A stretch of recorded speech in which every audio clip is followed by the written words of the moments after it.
Welcome to the Salmon Runs YouTube. Enjoy the video.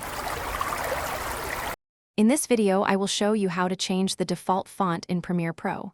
First, open your Premiere Pro project. Locate the Essential Graphics panel, usually on the right side of your workspace.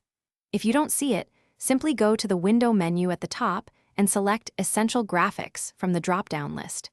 This panel is your central hub for all text and graphic customizations, making it super easy to manage your visual elements. Next, let's create some text.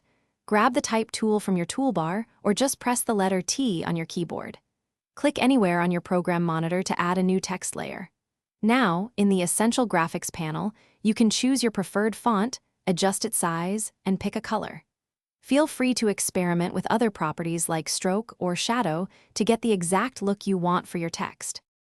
Once your text looks perfect, it's time to save it as a master style. Make sure your customized text layer is selected. In the Essential Graphics panel, find the Styles section. Click the Create Style button, which usually looks like a small plus sign. Give your new style a clear, descriptive name, like My Default Font. This saves all your chosen font, size, and color settings for quick access later. Finally, let's make this your new default.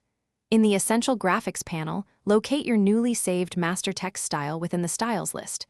Right-click on it, and a small menu will pop up. From that menu, simply select Set as Default Style. Now, every time you create a new text layer, it will automatically adopt this style, saving you valuable time and ensuring consistent branding across your entire project. Thanks for watching. Consider subscribing if we helped you.